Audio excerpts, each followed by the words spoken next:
Welcome to Dr. Mum and Coach Dad. I'm Josh.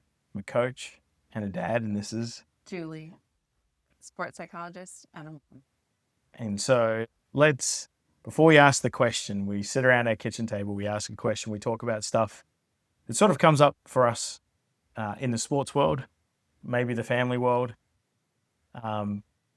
Why did you choose sports psychology? oh, I actually didn't at first.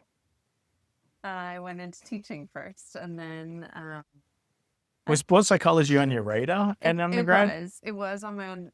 It was on my radar at the end of my undergrad, but I didn't really know much about it. And I was told by a professor in the psychology department that you couldn't really make a career out of it, which may or may not have been true at the time.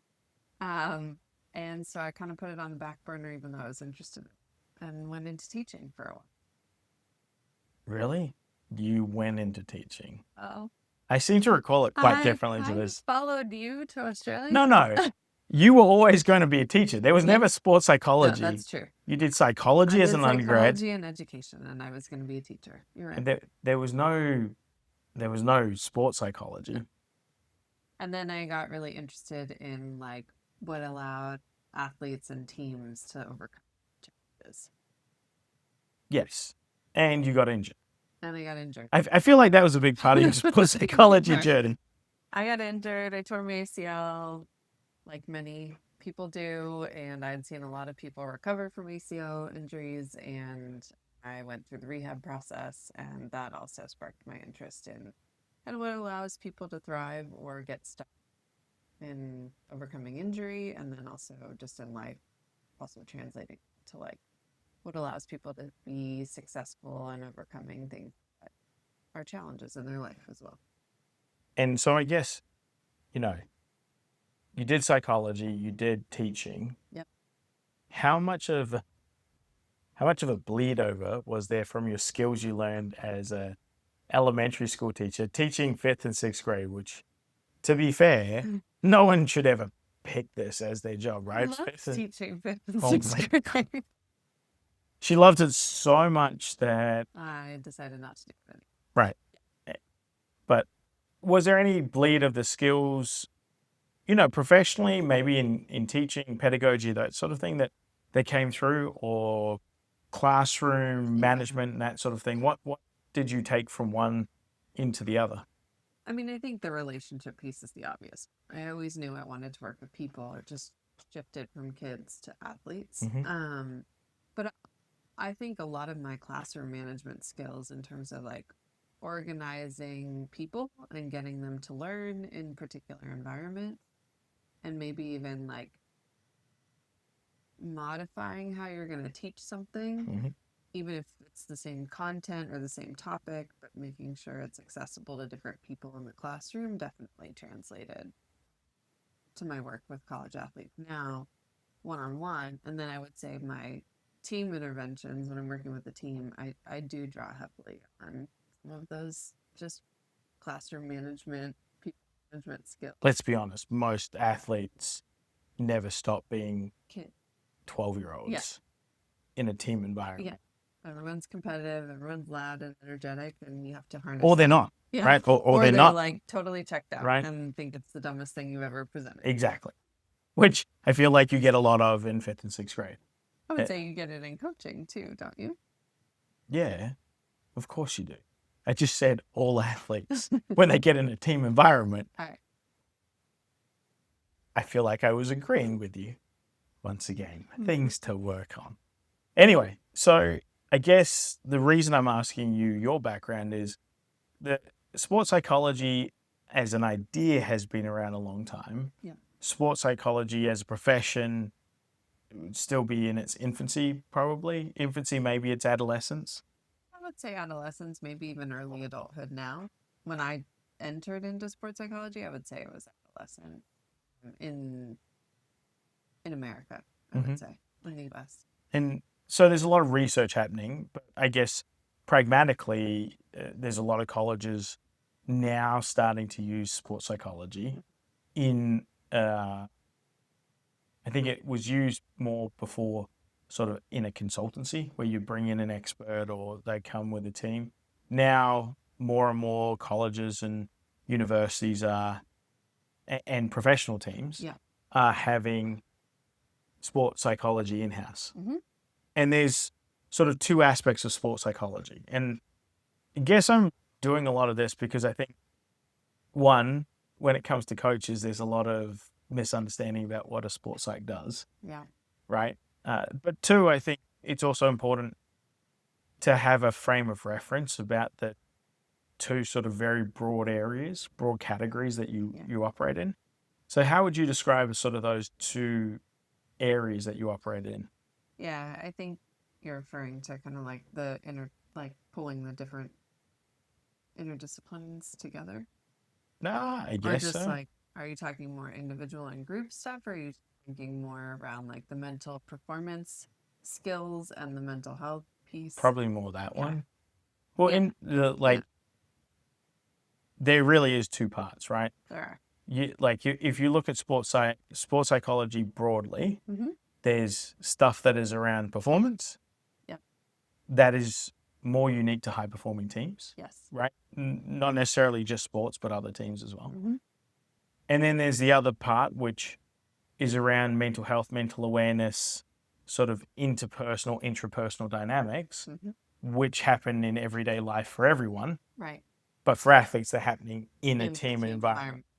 So it's more that Yeah. two parts I of would it. say it's definitely those two parts and then how they blend together, right? I think sometimes we try and separate them into like the mental health box and the mental performance box.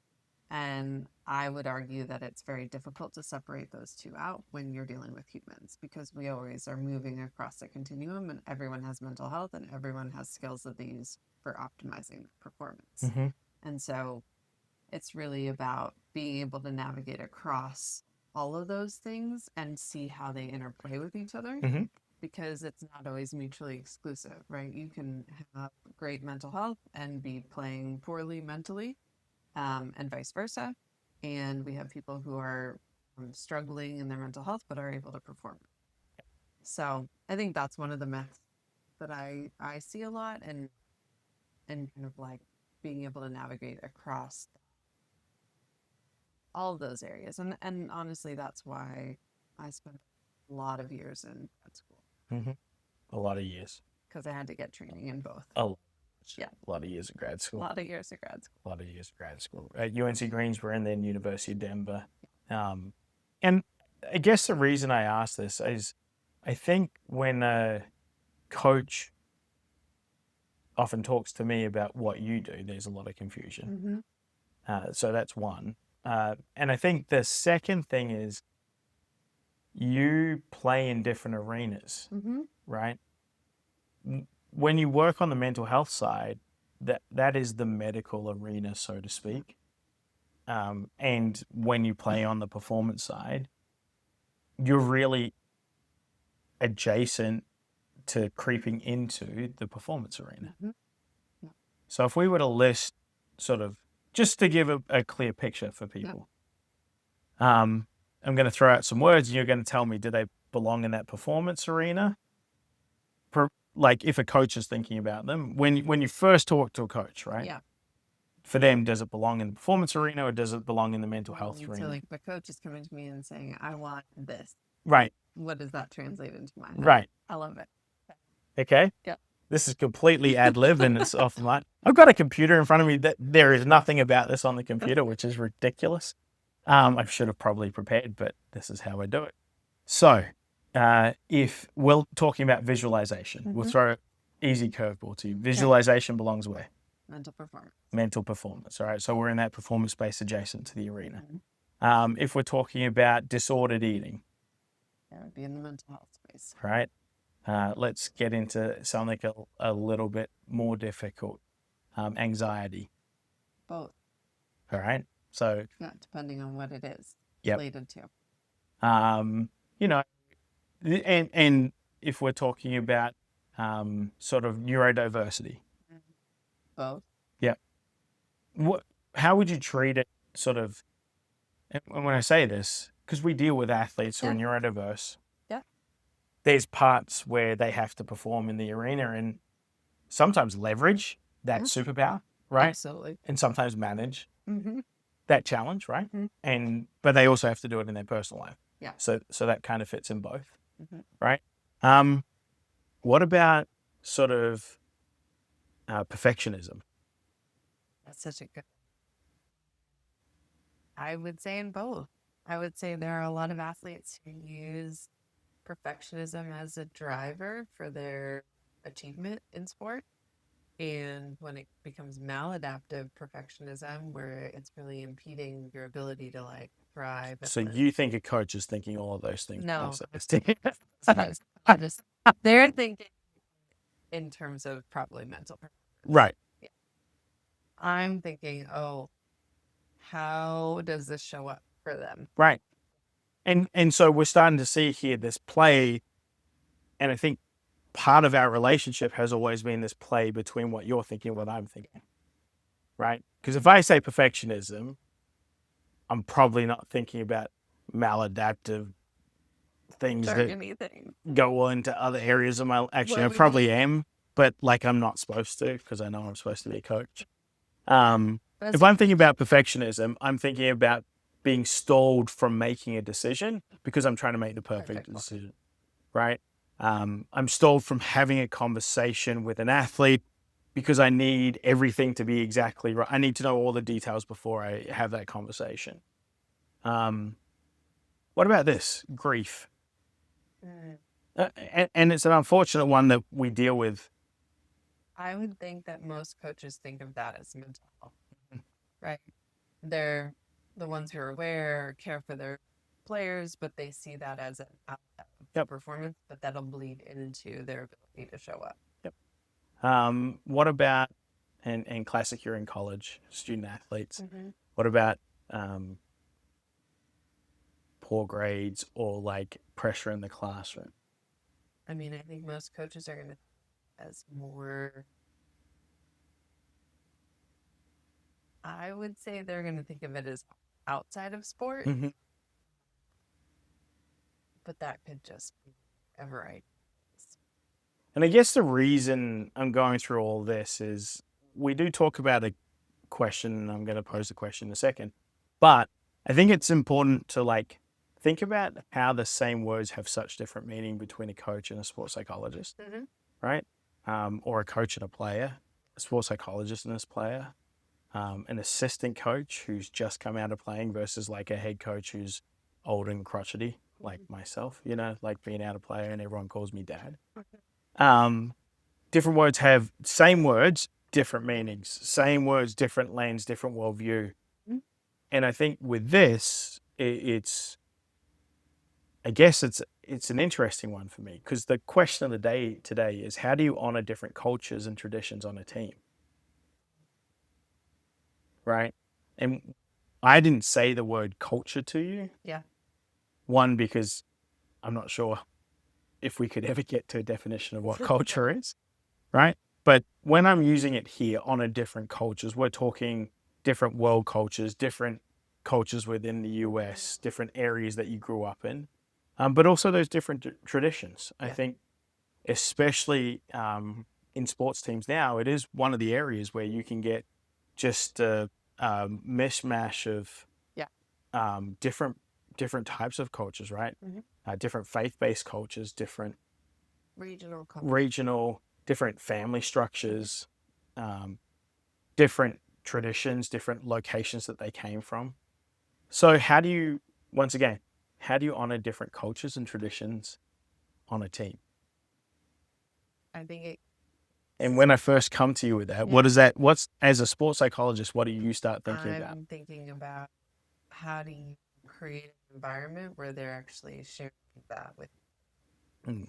It doesn't have to be super deep and meaningful. It could be like, what's one item? I work with college student athletes. Like, what's one item that you brought to Mm-hmm. campus that you absolutely had to have with, right? Yep. And tell us about that, right? And yeah, it might be an icebreaker for a team session or something like that. But those little bits allow the team members to start to get to know each other. And I'm a believer that part of the reason teams play well together is when they have a connection, or at least understand the person. And I go to two places with this question. I think the first place I think about is empathy, right? And so as a coach, I want to know about the different cultures and traditions because I want each player to sort of modify the team environment based on what they bring. Yeah. Right. And for me, that comes down to a lot of respect and curiosity, respect with curiosity. And I think that's something that I think about when I talk about honoring different cultures and traditions on the team. And I think in some ways, there's the other part of it, which is how do I create different sorts of space for story, right? And so I love story, love a good story. But when I talk about story in this case, I want people telling the stories that they want to tell that create the pictures that they want to leave with their teammates. So like they want space. Right. Or who they want others to see them as. Right? Which there's a very big difference for me when it comes to culture and traditions. There's who you want to be, right? And there's who you want other people to see you as. Yeah. Especially around culture and tradition. Those might not be the same. Right? An athlete might be in college especially, but in sports generally, deciding for themselves who they want to be in the next 20, 30, 40 years. And that might be a break from the culture and traditions of where they are. Yeah. But when they share that culture and tradition, they're still sharing the person who their parents raised or who their community raised. Yeah. And they're weaving in certain parts of it. When you weave in certain parts in story, you often weave in the best parts, right? And so when you're seeing someone as they want to be, you're probably weaving in the best parts of that story. How do you do that as a coach when you know maybe there's someone who's able to like put themselves out there, or too scared to really share their culture? I think there's a few different ways, right? One, we don't share it all the same way. Like I can get up in front of a group of people and I can describe what my tattoo stands for. I can throw on 5 or 6 different accents and that shares the story of where I came from. I can talk about my family history and that's one way to share story. Another really cool way is to get people to submit a comfort food from home, right?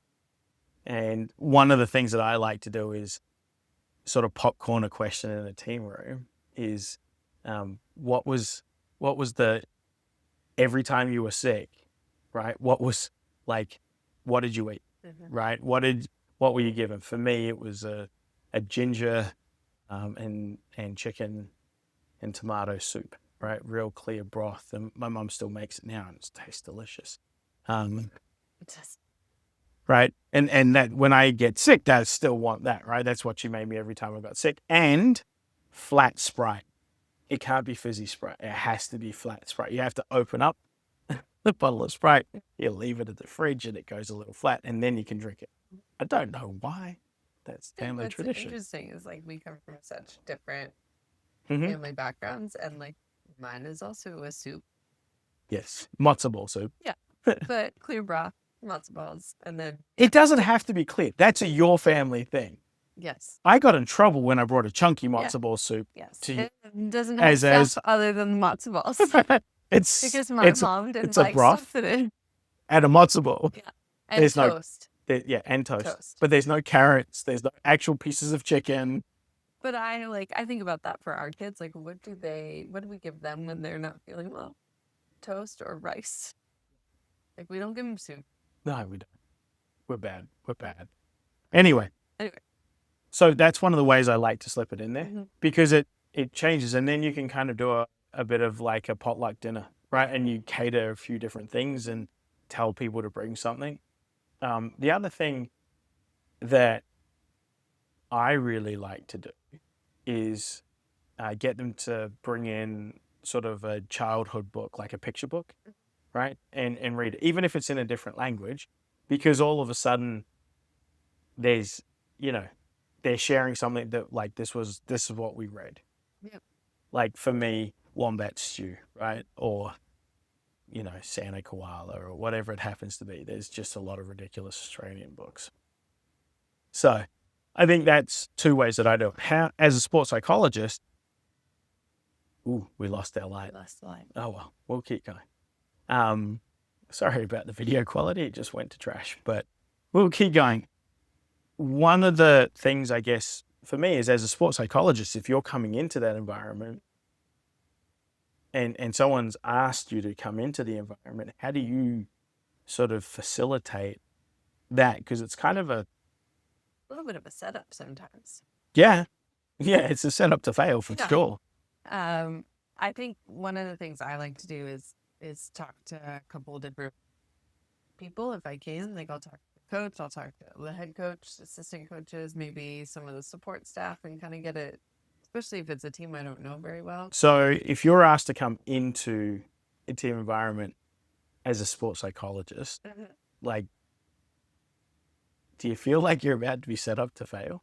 Sometimes, yeah. Sometimes I feel like I'm being tested, right? Like, I don't know this environment. I'm coming in. I want to align with like what the vision and message is, but also quickly form relationships, quickly have them enjoy the session and not be like, that was a waste of time. Maybe give them a tip or two that they can take with them. Like, there's a lot that I'm trying to do in a short amount of time. And yeah, sometimes I have my own performance anxiety, right? Yeah, I can imagine. So what who do you talk to? Like, do you talk to the players? Do you weave in the coaches? Yeah. The athletic trainers? Like where right? Because we're talking a fairly dynamic group, right? Like, do the docs be a part of it? Like usually the docs aren't a part of it, but sometimes I'll get other information from the docs because sometimes they have experience working with students and they know what they've been dealing with. I will talk to the head coach. I'll talk to the assistant coaches, sometimes key support staff. Sometimes that's an athletic trainer. Sometimes it's like a dietitian, or it might be the strength and conditioning coach because they're with them often. They're not in the medical space. They're in sort of like this performance forward facing role. Sometimes it's like the equipment person or so like, someone who's like a weird barometer of the team. Yeah.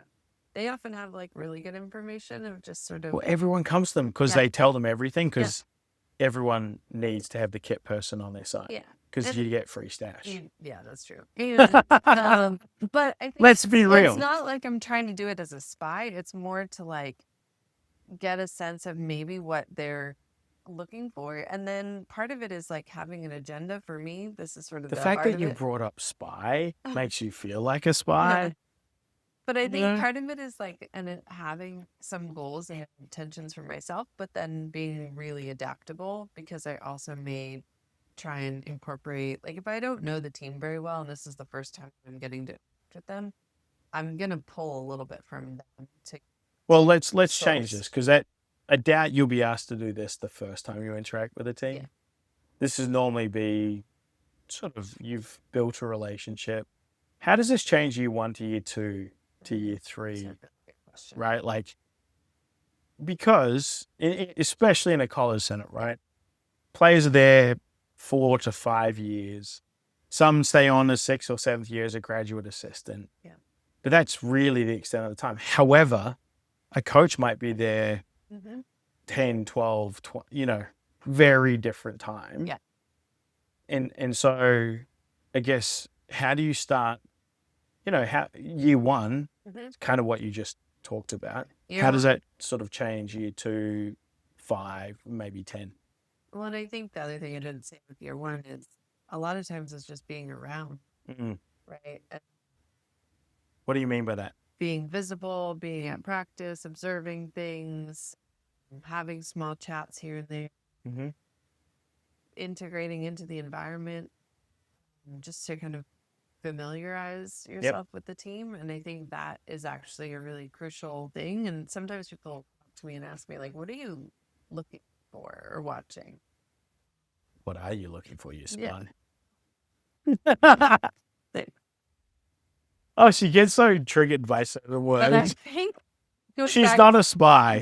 going back to your question, I think year 1 to year 2 to year But I 3 think you is are in this changes. case, Yeah. right? Because you're looking for the bits that are not necessarily said. Yeah. Like, I think when it comes to tradition and culture, like, it's often The things that are maybe getting brushed over or aren't being called out or right. noticed. And I think that's where um, some coaches don't always know what they want from a Mm-hmm. sports psychologist, but when you can pull that in to help them be able to be a better coach Yep. or to notice things that they're noticing because they're focused on other things, Yep. I think that's where I have a lot of appreciation for just another set of eyes or a different perspective. So it's almost like year 1, you feel like you're being set up to fail. Year 2, you feel like you're allowed to speak your own Yeah. thoughts. By year 3, they're like, man, it's yours now. Yeah. Year 5, they're like, come back and check in on you. Like, Yeah. you might have burnt it, but have you really burnt it? Right. And Or they're like, year 5, they're like, I think we need to do something different. Or they're like, Mhm. we just want to keep doing whatever we've been doing. one of the really interesting things about culture and traditions for me, being an Aussie who grew up in New Zealand that lives in America, it's very interesting because Aussies and Kiwis will hang out here, Yeah. but we would never hang out if we were in Australia or New Zealand. In teams, often different parts of the country kind of blend together, right? Northern and Southern California, where you're from, normally don't hang out. Very, very diametrically opposed to being called Californians together. But over here in Tennessee, if they're from California at Yes. all, you're going to. Even if you're from the West Coast, Yeah, right? yeah. Pacific Northwest, Oregon and Washington are their own thing. Mhm. But if you're all over here in Tennessee, Yeah. whereas the southeastern states, Mhm. you will be very proud of the difference between Georgia and Yeah. Tennessee, and even in Tennessee, the 3 sections of Tennessee. Sure. So how do you, because that's another different part of the culture and traditions, and I think it's one that gets overlooked, Yeah. is how the people from those cultures and traditions mash them together, because the bigger the mash is, the more sense of belonging they have. Yeah. Right? The more familiarness it is. Mm-hmm. But then they go back their own ways and they sort of separate themselves out again. How do you help them navigate that? Because that mash of culture, you're giving something up. Yeah. Right? Like Aussies and Kiwis give it up all the time. Yes, when we're all together, we'll argue that pavlova, it's probably from New Zealand, I'll be honest. Flat whites are definitely from Australia. Don't get that twisted. Right? But pavlova is probably from New Zealand. Crowded House is definitely a Kiwi band. Mm-hmm. And as someone who grew up in New Zealand, I definitely have that aspect of knowing where Australians take ownership of things that New Zealanders really should own. Yeah. So how do you deal with that, right? Like, how do you deal with this, like, idea that all Californians mash up their culture together? You know, I think it come back to like what you were saying earlier, like how do you create a space where people can kind of share a little bit about themselves and celebrating some of the differences too, right? Like making space for that as well. Yes, you give up some of your identity to be a part of a team and be a part of something, but where I've seen it done really well is how do we combine all the strengths, right? Yep. So if you think about a team environment, you're using skills from different people and you have to all be functioning well to like get the most out of it. Maybe you would debate that by your facial expression, but I'm willing to everyone take has that debate on. something. Everyone has something they can contribute. Okay. That's my. Everyone has something they can contribute, and some are going to be bigger contributors than other, or more like forward facing than others, but they're all contributing. And so I think when it comes to culture, regional differences, or identities that are different, every team that year is a unique team Yeah. that year. And so how do you bring It's a every, one-season team. yeah, it's a Every one team is season always a team one-season team. every year. So how do you do that and bring that in? And in college athletics in particular, like even if you have someone who's there for 4 years, they may be very different Right. each of those 4 years. They could become a parent. Yeah. They could, they could be the youngest growing up, Yeah. whatever it happens to be. There's a lot of things that Could be change. really homesick one year. Yeah, and then be like not the about social butterfly yeah. 2 years later, right? So, Yeah. So that's a lot of different things there that we've talked about. So basically, it's finding ways to honor the culture, right? And speak about it or play with it. And when I say play with it, I do actually mean play with it, right? Like some people are going to be uncomfortable at different times, right? And let's not take people to the point where if you don't eat certain types of food, you don't force people to Right. eat those types of food. But you can appreciate music from different cultures, right? Like you can appreciate, I'm Filipino. You can be forced to appreciate karaoke. bring up an easy one. Another way is music, right? Yeah. It might not be food, but it might be music, and everyone kind of share, like, Yeah. rotate around who picks a song that day, right? Like that's just another way to. Well, and I think one of the things that I was getting to with this is music is one, but it doesn't always tell you about the culture and traditions of the person, right? Sometimes it does. Like, I'm Filipino. It's September now. That means it's Pasko, right? It's Christmas season. They will start singing Christmas songs now. That's ridiculous, right? But you will tell you there are certain things that it does convey a message, right, about your cultures and tradition.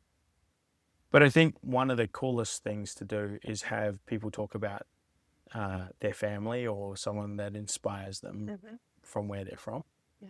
And I find, and this was to your point earlier, how do you sometimes, when someone brags on someone else, it's sometimes easier to talk about where you're from. And I think, to me, telling a story about my grandfather or my dad or my mom or my Lola, that's going to be a lot easier for me if I'm nervous than speaking about who I am. Yeah. Right. But it helps other people get curious, right, about what was my experience. Yeah. How did that happen? Right. It's my gateway to learn about Mexican culture is to talk about Filipino culture because there's a lot of shared similarities between it because they were both colonized by the Spanish. Right. Right. And so there's a lot of things that have flowed back and forth, and that was like the direct pathway. So I think that's talking about your family, right? What do you call your grandparents, right? What do you call someone who looked after you, right? And we do have to find ways to use words that open up the conversation because not everyone was raised by a parent or a grandparent or even a family member. But everyone had people in their life that cared for them. Yeah. Can I ask you a question? Sure. What coaches, when you were coming, did that? Or is this something that you have? Because I know it's important to you and that's something that you really think about as a coach, but like, were there other coaches along the way that you, in teams that you were part of, or when you were assistant coaches that did things that brought in those pieces, like the tradition or cultures of places where people came? I guess yes and no, right? I guess it was always a part of different things. It wasn't always the coaches, right? It was often the people associated around the club, right? So sometimes it was the coaches mixed in with those people, but there were always people talking about where they came from or who they are. And for me, I never fit in with anyone, right? And I moved around so much and never fit in with anyone. Kima and Atta were Fijian, but Sifa was there as a Samoan. And then you had the sort of Australians in Charlie Hawker and Richard Wells, and this was at Adelaide University, right? And then you had guys coming in from the military, and they brought a certain culture, military culture, but also their own like individual, like different places that they were from. And then we had students, right? So we had Samoans, we had South Africans, and So you knew the countries that they came from, so that made you, I guess, ask the initial questions, which led to curiosity. So that was a huge part of like my Adelaide uni experience, and then the Black Falcons was similar. Mhm. And so I guess for me, most of the teams that I played on were always somewhat multicultural, Yeah. right? Not somewhat, they were They were, always they always multicultural. were. And so if you didn't pay attention to it, you were like kind of cutting your nose off to spite your face. However, and this is a big however, sometimes, like, if you say Indian, Mm-hmm. right? So from South Asian Indian, Mm-hmm. right? Someone from Delhi is completely different from someone from Mumbai, right? Different cultures. Someone Yeah. from the South, different from someone from the North. In America, and I always like to come back to it because if you're from Boston, you're different from someone from New York, Yeah. right? But if you're from And if you're from Georgia, Chicago, if you're from Georgia and you meet two people from Boston and New York, you think they're very similar. right? Yeah. And if you're from Chicago, Mm-hmm. you're different from someone from Florida, Mm-hmm. right? And Florida is a state, so I really should say Miami. But Right. different people in different places. If you're from Houston and you're from San Antonio, two places in the same state, you have, once again, Mm-hmm. there are differences there. So I think there's always a reason to be sensitive to the different cultures, and I think that's, we've seen it as a strength, Mm-hmm. right? Because we get to have the best bit, Yeah. right? We get to have the bit that everyone brags on and wants to be like, oh yeah, I want to pull in this, right? In multicultural, there's the idea, or Polynesian culture, right? There's this idea of, you're there with your brothers, um, and there's a challenge that gets laid down to you, and you step up together and you choose to accept that challenge, right? And then in sort of Australian culture, there's this larrikinism, right? And you're always making jokes, you're always having fun, and that actually breaks the Yeah. pressure of a lot of situations. And then if you're, I think about my friends in Northern California, there's a certain way they handle themselves, right? There's a certain chip on their shoulder, Yeah. um, that was there. And then the South Africans that I played with, depending on where they were from, they brought very different sort of personalities. And then the Americans, right? Like my buddies from sort of North Carolina Mm-hmm. versus those from Colorado, versus, different ways of seeing family. But what we got to do was, if someone had a really great idea, it was never beyond the rest of us be like, oh, that's a dope idea, Mm-hmm. right? And we could all jump on board with that idea. And I think that's when I say we got to take the best parts, Yeah. they became sort of the 1 year, like, this is who we are this year, right? And one of the cool parts about rugby teams, I think, is like each, you have different when you break up a huddle or whatever, you Yeah. have different chants. And depending on who's in the circle that year, it kind of morphs a little bit. And I think that's really cool because it morphs based on the people in the circle. And so to me, that's something that I really love and cherish. And you don't get that as much when I was younger in high school or whatever it Yeah. was. It was definitely more I a think it post high comes school sort of later. thing. So, yeah. Well, that was a lot of talk about culture and traditions. I don't think we came up with anything other than I disagree with you on many things, but it was a good chat. And we also talked about sports psychology. And I think if I was going to wrap this up, if I'm a coach asking you as a sports psychologist to come in and help me with this sort of problem, what's the best way for me to ask you that question to make sure that you're capable of actually connecting and helping people feel a sense of belonging? I think as a coach, being really honest about what you think you want Mm, or what you think sports psychology is. Even if you're like, hey, this is what I think sports psychology is. Even if I disagree with you, at least it'll give me a platform for what your concept of it yep. is, right? And that's going to allow me as a sports psychologist to really frame it based Hmm. on what you're looking for. Yeah. Right. So if you come in and you're like, oh, it's visualization and it's mindfulness and it's being able to improve my self talk when my athletes are going up to, or it's a pre performance routine before I shoot the basketball, right? If that's what they're telling me, then I'm like, okay, this is how they're understanding sports psychology. And some of the things around culture and connection, I might have to sell them on a little bit. Yeah.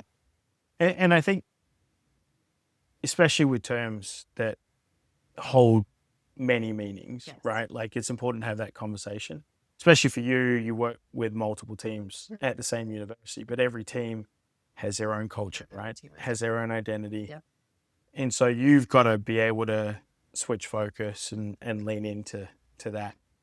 So there's a couple of tips for coaches there. There's a little bit of a definition around maybe, I guess, the two broad aspects of what I would consider sports psychology. There's this mental health and wellness aspect of it, and then there's this mental performance and um, sort of other side of it as the two broad categories. And there's a lot of stuff that bleeds between the two. Yes. And so I think hopefully coaches get something from that. Hopefully, I don't know, maybe. Yeah, sports psychologists we get something out of here about coaches that are thinking the way that you do. Yeah, I'm not the only coach that thinks like this. They're And really great coaches. I think this way. And so hopefully we have a few more conversations. If you do have a question that you'd like us to answer, we may not answer it, but you can drop it in the chat. We'll try and answer. We'll at least say it, right? And then we'll have a rambling discussion about whatever we end up talking about. These are completely unprompted. Once again, the reason we're doing it is we talk about this stuff together. Some of it we just want to be able to capture because, shared ideas are still shared ideas at the end of the day. And then, but the other part is if it helps someone else, why not share it with other people? Yeah. So we'll catch you next time on Dr. Mom and Coach Dad.